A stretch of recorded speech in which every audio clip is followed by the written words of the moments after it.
কিন্তু আমার নবীর বিরুদ্ধে যেই কুলাঙ্গার কটূক্তি করেছে ওই কুলাঙ্গারের দেহ থেকে পাল্লাকে উড়িয়ে দেওয়ার আগ পর্যন্ত আমরা এই আন্দোলন ত্যাগ করব না।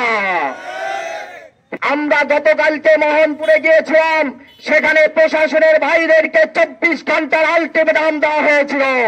বলা হয়েছিল যদি আগামীকাল জুমার আগে এই কুলাঙ্গারকে গ্রেফতার করা না হয় তাহলে আমরা বিক্ষোভ মিছিলের ডাক দিব। আমরা দেখেছি প্রশাসনের ভাইরা তাকে গ্রেফতার করতে ব্যর্থ হয়েছে। সুতরাং আজকে আর কোন আলটিমেটাম নয়, আজকে আমাদের স্পষ্ট ঘোষণা হলো এই সবুজ গাছকে যেখানেই পাওয়া যাবে দেখা মাত্র তার দেহ থেকে কল্লাকে উড়িয়ে দিতে হবে। আর চুম্বী চরিত্রের উপর আঘাত হরণকারী কুলাঙ্গার সবুজ দাসের দ্রুত গ্রেফতার এবং সর্বোচ্চ শাস্তি মৃত্যুদণ্ডে কার্যকর করার জন্য আজকে তৌহিদি জনতার ডাকে যারা এখানে উপস্থিত হয়েছেন তাদের সকলকে জানাই আমার অন্তরের অন্তরস্থল থেকে শুভেচ্ছা ও অভিনন্দন। প্রিয় নবী প্রেমিক তৌহিদি জনতা, আপনারা দেখেছেন বিগত 15 বছর ধরে ফ্যাসিস্ট সরকার লেডি ফেরাউন শেখ হাসিনার আমলে যত বাংলাদেশের মধ্যে সাতিমে রসুলরা আল্লাহর নবীকে নিয়ে অবমাননা করেছে, এই ফ্যাসিস্ট সরকার তাকে বাক স্বাধীনতার দোহাই দিয়ে তাকে প্রশ্রয় দিয়েছে।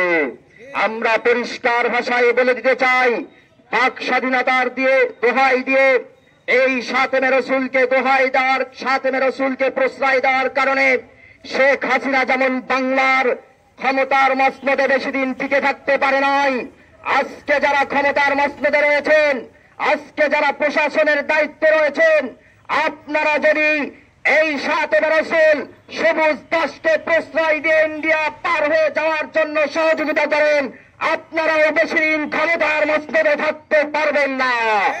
আপনাদের চেয়ার ভেঙ্গে চূর্ণ বিচূর্ণ হয়ে যাবে। আমি মিডিয়ার ভাইদেরকে বলবো, আজকে আপনারা গোটা বিশ্ববাসীর কাছে জানিয়ে দিন, আজকে ফুলবাড়ির তৌহিদি জনতা নবী প্রেমিকরা নবীর ইজ্জতের হেফাজতের জন্য জাগ্রত হয়েছে। তারা জাগ্রত হয়েছে কারণ এই ফুলবাড়ির নবী প্রেমিকরা আমার নবীর জন্য আমরা জীবন দিতে পারি, আমার নবীর জন্য আমার ভাইকে ত্যাগ করতে পারি, আমার নবীর জন্য আমার স্ত্রীকে ত্যাগ করতে পারি, নবীর জন্য বাবাকে ত্যাগ করতে পারি, নবীর জন্য মাকে ত্যাগ করতে পারি, কিন্তু আমার নবীর বিরুদ্ধে যেই কুলাঙ্গার কটূক্তি করেছে ওই কুলাঙ্গারের দেহ থেকে পাল্লাকে উড়িয়ে দেওয়ার আগ পর্যন্ত আমরা এই আন্দোলন ত্যাগ করব না।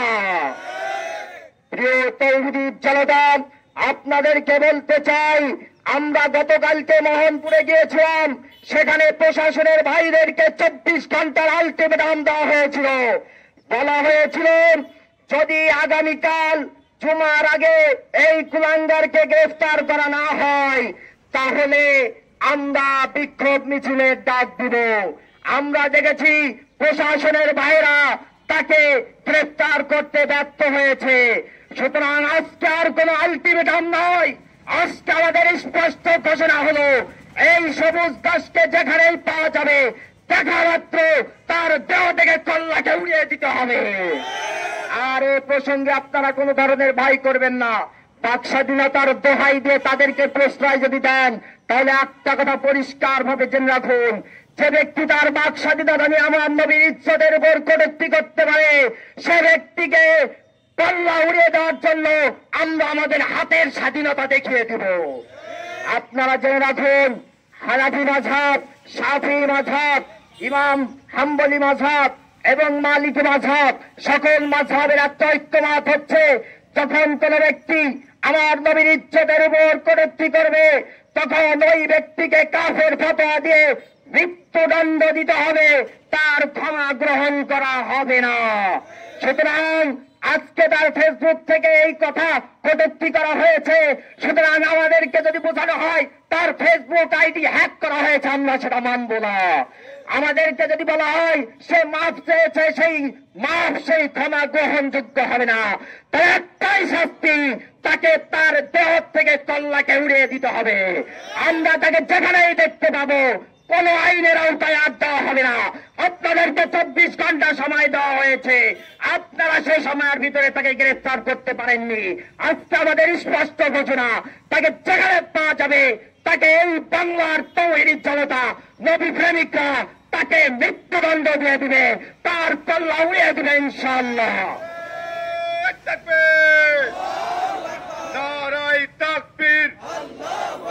বিশ্বনবীর অপমান, শহীদ নারে মুসলমান, নারে তাকবীর।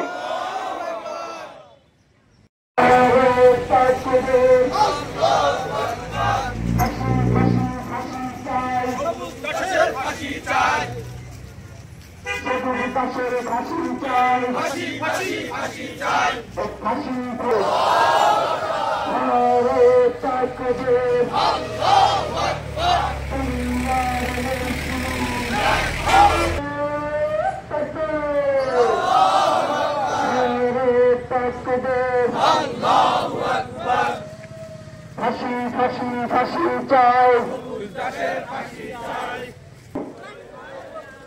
শহীদ নারে মুসলমান, বিশ্বনবীর